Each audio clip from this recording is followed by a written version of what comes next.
안녕하십니까. 부당세법 강의를 담당하고 있는 정나길입니다. 자, 우리가 1월부터 3월달까지 기본 강의 나갔고요. 이제 4월달에는 우리 기출문제를 가지고 공부할 겁니다. 항상 우리 기출문제는 같은 문제는 나오지 않지만 비슷한 유형으로 나오기 때문에 아마 기출문제도 최근에 나와 있던 걸 여러분들이 풀어보심으로써 경험을 쌓는 거예요. 그리고 이런 경향이 나온다. 이렇게 해서 여러분들이 공부를 해주시면 될 것 같습니다. 해마다 나왔던 문제가 반복적으로 나오기도 하고요. 같은 문제는 없다 그랬지만 비슷한 유형으로 나온다. 이렇게 생각하시면 됩니다. 자, 올해 27회 때도 최근에 나왔던 26회, 25회, 24회를 토대로 해서 아마 공부를 해주시면은 기출문제는 좀 반복된다. 이렇게 생각하시면 될 겁니다. 자, 그럼 이제 우리 문제 1번부터 바로 문제 풀어볼 건데요. 세법은 문항수가 한 해마다 16문제 나오기 때문에 다른 세목보다, 다른 법률보다는 조금 더 부담감이 덜할 겁니다. 자, 그러면 1번부터 문제를 바로 풀어보도록 하겠습니다. 자, 1번은 우리 조세총론. 우리 조세총론은 해마다 두 문제가 나오는데요. 자, 그 중에서 1번 문제는 25회 때 나왔던 기출문제입니다. 자, 표현을 보면 이렇게 나오네요. 조세의 납부 방법으로 물납과 분할납부가 둘 다 가능한 것을 모두 고른 것은 다만 물납과 분할납부의 법정 요건은 전부 충족한 것으로 가정함. 이렇게 나와 있습니다. 최근에 물납이라는 제도가요, 실효성이 많이 없기 때문에 많이 폐지했습니다. 자, 참고로 우리 세목에다 보면 이렇게 나와 있네요. 자, 세목이 취득세부터 증여세까지 만약 포함한다면 물납이 가능한 게 있고 물납이 불가능한 게 있는데, 일단은 취득세는 당연히 물납이 안 됩니다. 등록면허세는 물납이 안 되고요. 그리고 재산세는 물납이 되죠. 그리고 올해의 특징은요, 종부세가 3월 2일 날짜로 폐지했어요. 그래서 물납 이제 더 이상 안 됩니다. 작년까지는 종부세가 물납 가능하다 그랬는데 2016년 3월 2일부터 물납 폐지가 됐고요. 양도세는 1월 1일부터 폐지가 됐기 때문에 물납이 안 됩니다. 상호세는 가능하고요. 증여세도 1월 1일부터 물납이 폐지됐기 때문에 올해부터는 증여세도 물납이 되지 않습니다. 자, 그에 비해서 분할납부는요, 작년이나 올해는 똑같아요. 그렇기 때문에 재산세, 종합부담세, 양도세, 상호세, 증여세 요 네 세목은 분할납부는 다 가능한데 물납이 최근에 많이 바뀌었기 때문에 작년 같은 경우는 2015년 같으면 분할납부이 되면 물납이 되고요. 같이 연결이 됐는데 올해부터는 재산세하고 상호세 외에는 물납이 실효성이 없다. 그래서 좀 많이 개편됐습니다. 그래서 일부 약간 수정이 된 건데, 일단은 답으려고 했던 게 두 가지죠. 일단은 재산세는 물납이 가능하고요. 그 다음에 상호세도 물납과 분할납부가 가능합니다. 그러면 현재 물납과 분할납부가 동시에 적용되는 거, 동시라고 그랬으니까 두 가지가 접목될 수 있는 거, 이렇게 물어봤죠. 그러면 재산세하고 상호세 이 두 가지만 접목이 되고요. 나머지는 종합부담세, 양도세는 분할납부는 가능한데 물납이 불가능하다. 마찬가지로 증여세도 물납은 불가능하고요. 분할납부는 가능하다. 이렇게 나와 있습니다. 자, 그래서 1번에 답으려고 한 거는요, 리은 상속세하고 리을 재산세, 도시지역분, 도시지역분도 포함입니다. 자, 그래서 답으려고 한 건 리은과 리을 두 가지니까 정답을 요구한 거는 4번이 되겠네요. 자, 이 문제는 우리 물납과 분할납부 17회 때도 나왔었고요. 25회 때 나와서 총 두 번에 걸쳐 나왔는데 비슷한 유형으로 나왔다. 이렇게 생각하시면 돼요. 자, 그럼 이제 1번 문제 풀어봤고요. 자, 2번 문제입니다. 자, 2번 문제는 지방세 기본법상 취득세 납세 의무 성립 1년제 출자자로서 제2차 납세 의무를 부담하지 않는 자, 이렇게 나왔네요. 자, 우리가 이 납세 의무자에 대한 표현인데요. 제2차 납세 의무자입니다. 그러면 출자자로서 제2차 납세 의무가 아닌 자 그랬는데, 현재 제2차 납세 의무자는요, 무한 책임사원, 책임이 무한하다 그러죠. 무한 책임사원과 과점주주, 이 두 사람이 비상장 법인이 일부 전부를 못 낸 거에 대해서는 출자자인 무한책임사원과 과점주주가 비상장 법인을 대신해서 책임을 져야 된다. 이렇게 나와 있습니다. 자, 그러면은 아닌 거 그랬으니까 1번 한명회사의 무한책임사원. 무한책임사원은 당연히 여기 대상이 되죠. 무한책임사원입니다. 두 번째, 비상장 법인이 과점주주로서 그에 관한 권리를 실질적으로 행사하는 자. 그렇죠. 과점주주로서 그 회사를 권리를 실질적으로 행사하는 자, 납세 의무자가 되죠. 제2차 납세 의무자다. 이런 뜻입니다. 자, 3번. 비상장법인 발행주식 총수의 100분의 50의 주식에 관한 권리를 실질적으로 행사하는 자. 문장을 잘 봐야 되는데 이게 23회 때 약간 말장난이죠. 그러면 우리 과점주주 그러면 다음 말 잘 봐야 돼요. 50% 초과가 돼야지 과점주지. 이상 그러면 과점주주가 아니에요. 그러면 딱 반 이상, 즉 말하면 50%가 되면 과점주주가 아니고요. 50%가 초과해야지 과점주주가 됩니다. 자, 그러면 3번에 나와 있는 문장은 X네요. 거기 나오는 과점주주 표현을 쓴 건데 발행주식 종수의 100분의 50의 의라고 하면 100분의 50은 과점주주가 되지 않습니다. 딱 반이기 때문에 과점주주가 아니고요. 50%를 초과해야지 과점주주가 된다. 이렇게 나와 있습니다. 세법이 그렇게 말장난을 잘 안 하는데 23회 때 한 번 나오고요. 과거에 15회 때 이렇게 숫자 갖고 약간의 말장난을 했는데 그렇게 말장난을 너무 현혹하지 마십시오. 우리 세법은 다른 법에 비해서 말장난을 그렇게 심하게 하는 편은 아닙니다. 자, 그래서 여기 나오는 3번은 X고요. 4번.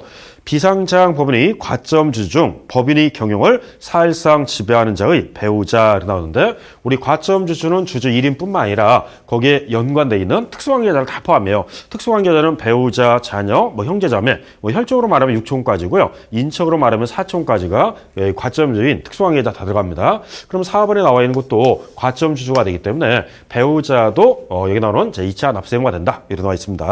자, 그다음에 합자회사의 무한책임사원도 당연히 책임이 무한하기 때문에 제2차 납세의무가 있다. 이렇게 나와 있습니다. 자, 거의 다 비슷한 말이에요. 1번하고 5번은 무한책임사원이고요. 2번, 3번, 4번은 과점주주를 표현했는데 3번만 50%의 그 말이 틀렸고요. 50% 초과 이 말 써야 됩니다. 자, 그래서 지금 나오는 2번 문제는 어렵다 이거보다는 약간의 말장난을 좀 동반했기 때문에 수험생 입장에서 문제 푸는데 약간의 당황스러운 문제는 됐었습니다. 자, 2번도 아주 어려웠던 문제는 아니고요. 이 정도가 제2차 납세의무가 또 나온다면 이 정도 우리가 어느 정도 대비해서 문제를 풀 수 있을 것 같지 않나 이렇게 생각합니다. 자, 2번 문제 정답은 3번이었고요.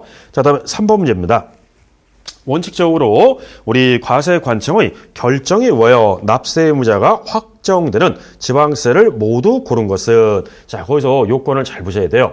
자, 일단은 과세권자가 확정하고요. 국세다, 지방세다, 지방세. 그럼 지방세를 모두 고른 것 이렇게 나와 있습니다. 자, 우리 세목에는요, 납세의무 확정에는요, 결정을 누가 하느냐에 따라서 납세자가 신고할 때 확정되는 게 있고 정부가 결정할 때 확정이 되는 게 있는데 정부가 결정할 때를 우리를 고지주의다 이렇게 표현합니다. 자, 그랬을 때 국가가 부과하는 국세와 지자체가 부과하는 지방세가 있는데 거기 전제 조건은 지방세라고 그랬고요.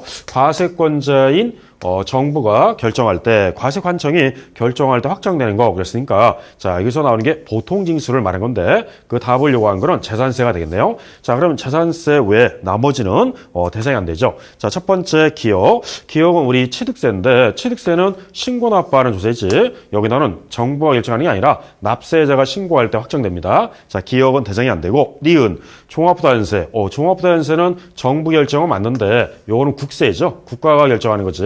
지자체가 결정하는 게 아니기 때문에 니은도 안 됩니다. 자, 디귿번 재산세. 재산세는 지방세고 과세관청이 확정할 때 결정이 되는 건데 보통징수 한다 그래서 재산세가 되고요. 그 다음에 양도세. 양도세는 당연히 신고주의이기 때문에 신고 납부합니다. 국세입니다. 자, 그러면은 다음 중 두 가지 말이 맞아야 된다 그랬죠. 지방세이면서 정부가 관할 관청이 결정할 때 확정되는 거. 그랬으니까 고지할 때 지방세로서 확정되는 거는 재산세 하나입니다. 자, 3번의 정답은 디귿번 요 하나 되겠네요. 자, 그래서 우리 정답 3번이 되겠습니다. 자, 다음은 이제 4번인데요. 우리 4번 문제는 지방세 기본법상 특별시세 세목이 아닌 거. 자, 이렇게 나와 있는데 이 문제는 우리 26회 때 작년에 기출문제인데 우리 과세권자에 따라서 특별시, 광역시가 있고요. 자치, 도가 부과하는 세금이 있습니다. 자, 그런데 여기에서 보니까 특별시세가 아닌 거 그랬으니까 요 세에 들어가지 않는 거 이렇게 나와 있습니다. 그러면 특별시세, 광역시세인데 자, 첫 번째 주민세 나와 있는데 주민세는 광역시세가 들어가죠. 주민세 1번 맞습니다. 자, 2번 취득세. 취득세도 특별시세에 들어갑니다. 그래서 1번, 2번 두 가지 다 특별시세. 3번 지방소비세. 지방소비세는 왜 안 나타났는데 지방소비세 등이 있습니다. 그래서 지방소비세도 마찬가지로 이것도 세 번째 특별시세가 되고요. 지방소득세라고 해도 특별시세, 지방소비세에도 특별시세가 됩니다. 자, 그다음에 지방교육세. 지방교육세는 목적세로 등록면허세로서 특별시세에 들어가죠. 네 번째 오른편이고요. 자, 다섯 번째 보니까 등록면허세. 등록면허세의 특징은요, 구세입니다. 그래서 우리 특광도에서는 도에서 부과하기 때문에 등록면허세는 도세다 이렇게 표현하고요. 그 다음에 자치구에서 부과하기 때문에 등록면허세는 구세라고 합니다. 자, 그러면 특별시세가 아닌 거 골라라 그랬으니까 등록면허세가 답인데 5번이 되겠네요. 자, 앞에 나와 있는 1번, 2번, 3번, 4번 요 네 가지는 다 특별시세에 들어가고요. 등록면허세만 구세다. 그리고 우리 도로 말하면 도세라고 하고요. 도 구세이기 때문에 지금 나와 있는 4번의 정답은 5번이 되겠습니다. 등록면허세는 현재 구세에 들어가지 특별시세가 아니다. 이렇게 나와 있습니다. 작년 26회 때 나왔던 기출문제인데 그렇게 어렵게 나왔다기보다는 좀 약간 특별시와 광역시 도 요를 구분하는 체계를 아느냐 요걸 좀 문제 냈는데 사실은 요 문제가 자주 나오는 문제는 아니었고요. 모처럼 만에 한번 4번 문제가 나왔습니다. 자, 다음은 이제 5번 문제로 가도록 하겠습니다. 자, 5번 문제는요.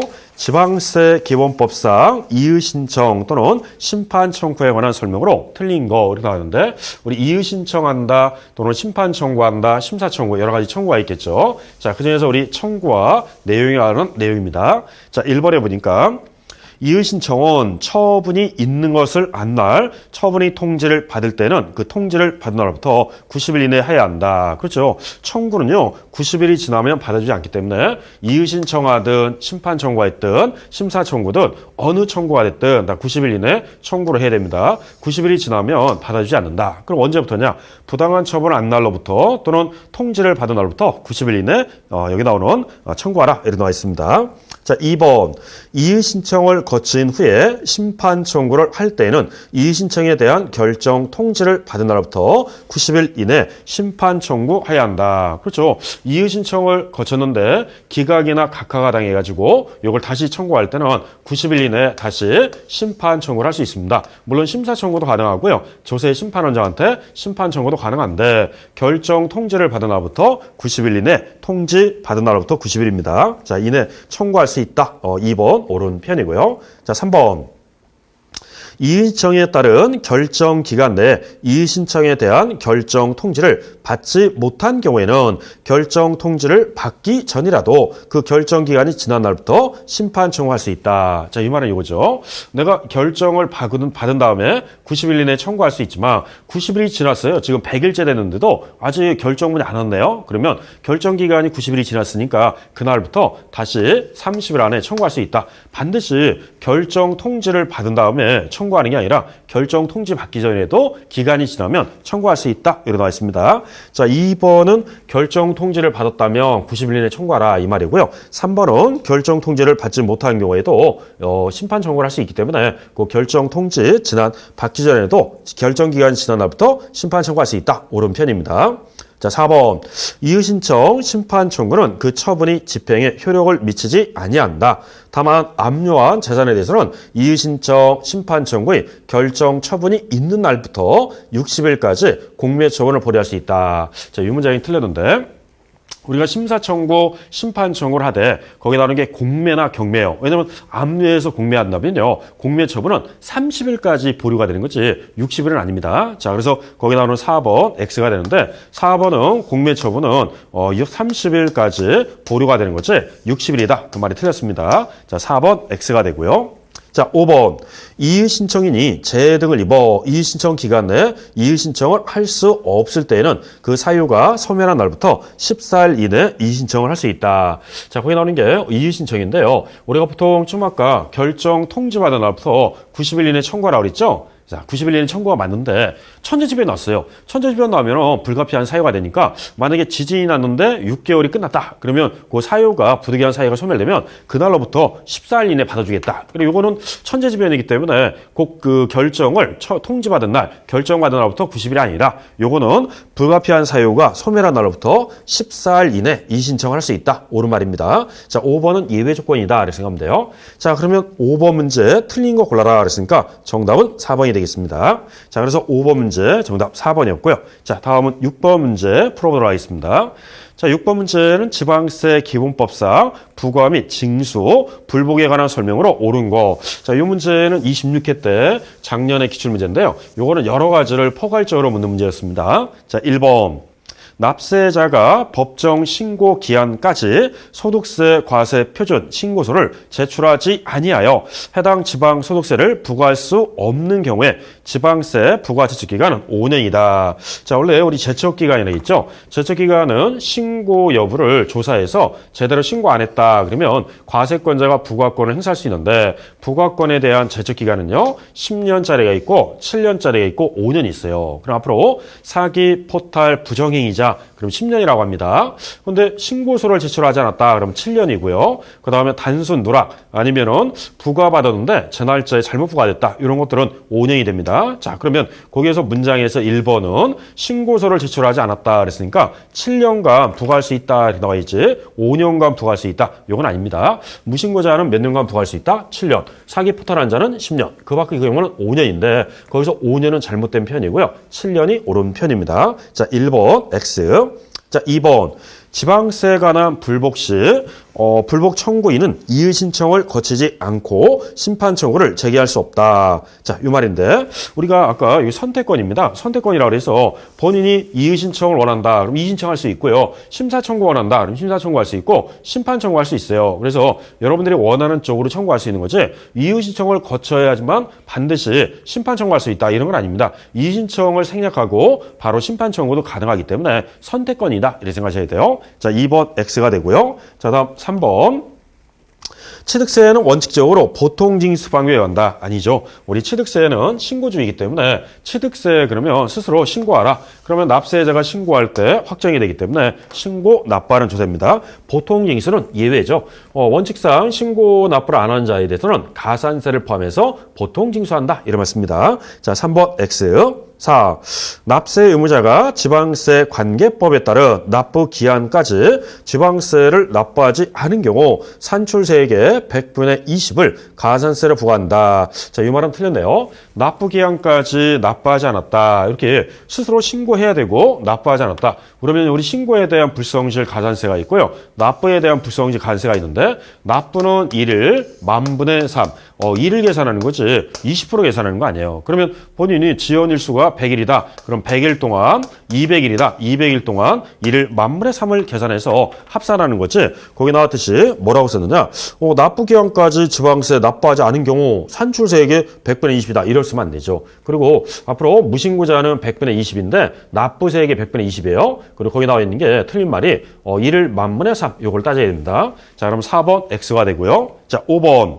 지방자치단체 징수금의 징수순위는 체납처분비, 지방세, 가산금 순서로 한다. 자, 옳은 말이네요. 체납처분비가 먼저, 그 다음에 체납처분비가 징수가 되면, 그 다음에 지방세, 그래도 이제 남는 돈이 있다 그러면 가산금이 징수하게 돼 있죠. 순위를 말했는데, 자, 5번은 옳은 표현입니다. 체납처분비 먼저, 지방세 먼저, 그 다음에 가산금 이런 순서입니다. 자, 그럼 6번에 옳은 걸 골라라 그랬으니까 정답 5번이 되겠네요. 자, 요 6번 문제는 부가와 징수, 불복에 관한 거 또는 뭐 거기 나왔듯이 체납처분 여러 가지를 섞어놓은 문제로서 좀 다양성 있는 문제를 낸 겁니다. 자, 그래서 6번 문제는 작년 26회 때 기출문제인데 참고해서 봤고요. 자, 27번 문제입니다. 27번이 아니죠. 미안합니다. 7번 문제입니다. 오른쪽.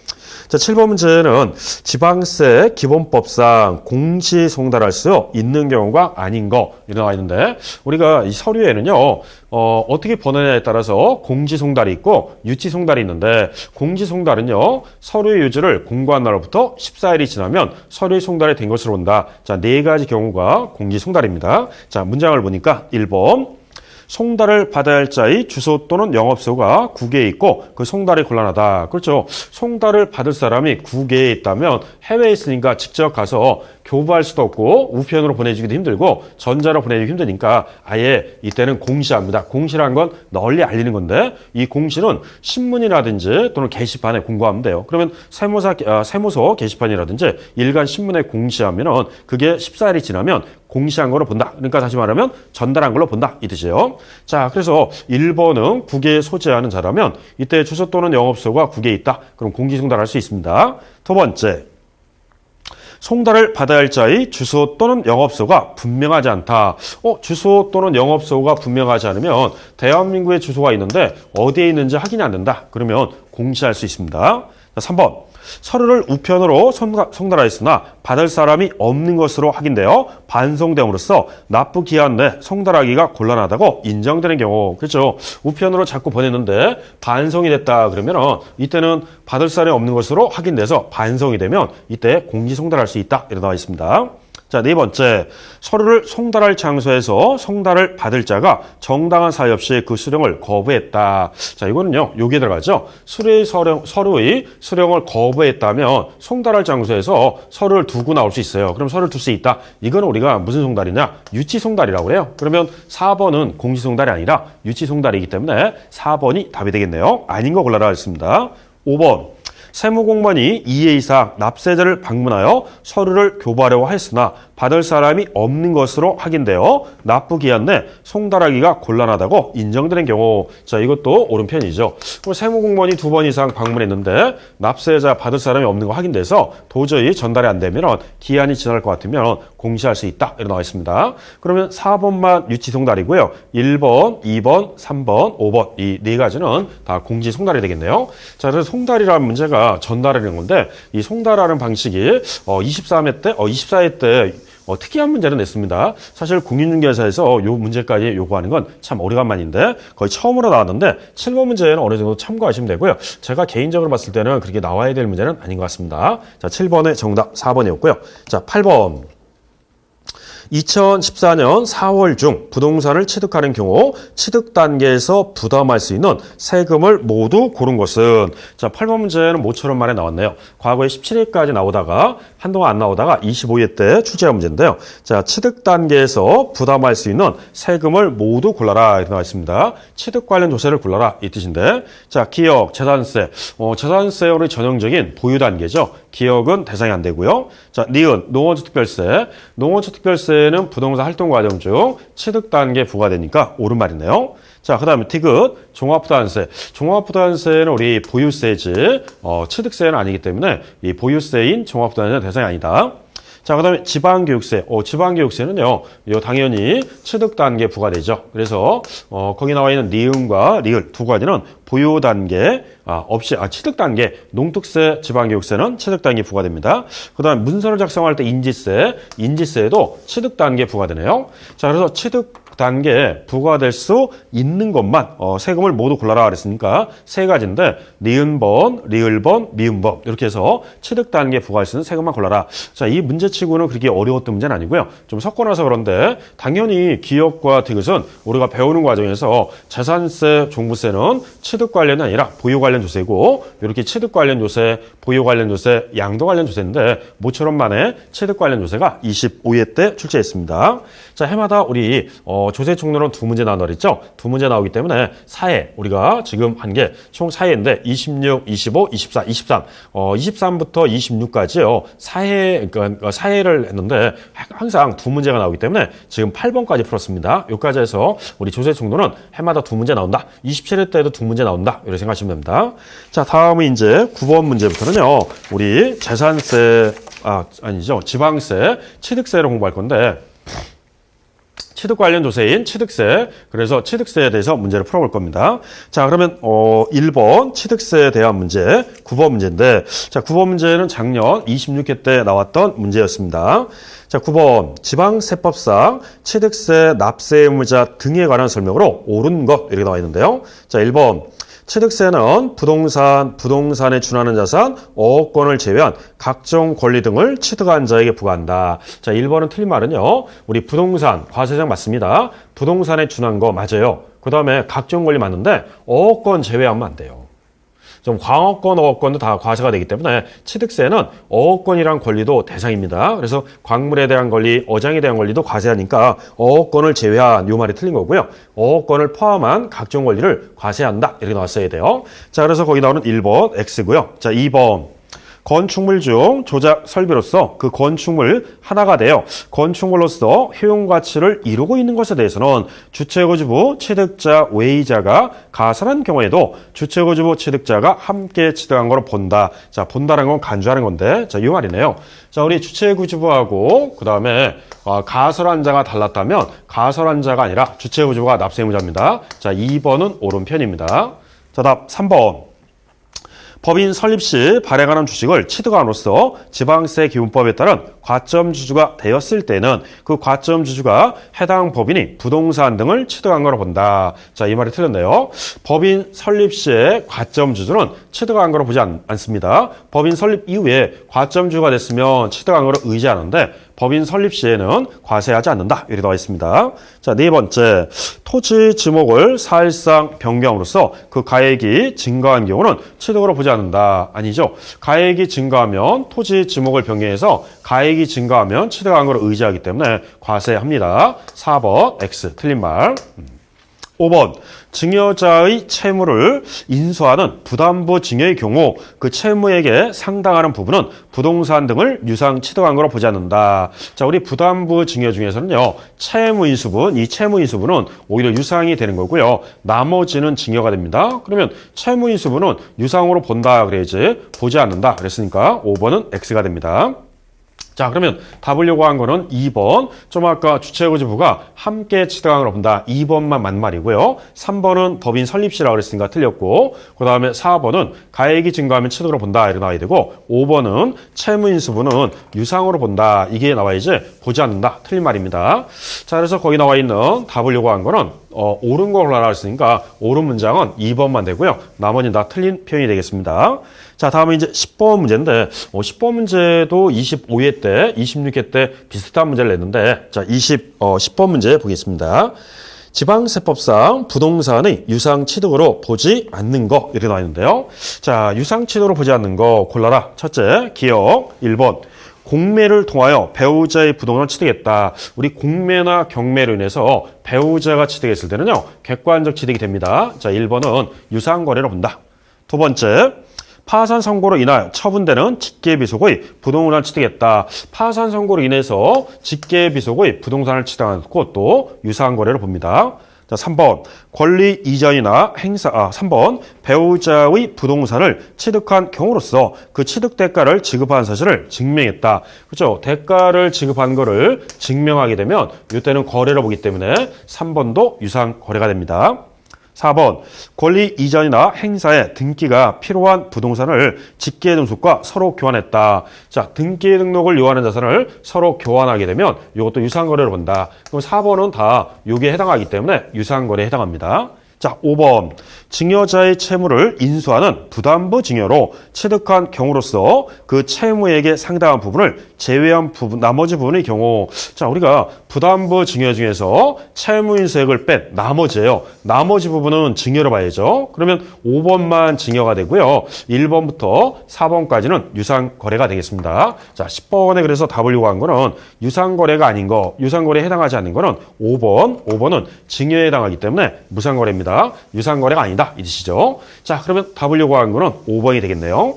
자, 이렇게 최근에 납세의무자 또는 지금 나오는 배우자 간에 또는 이 부담부증여 의외로 부담부증여가 최근에 자주 나왔던 문제 중에 하나입니다. 자, 그래서 10번에 유상측으로 보지 않는 거 정답 5번이 되겠습니다.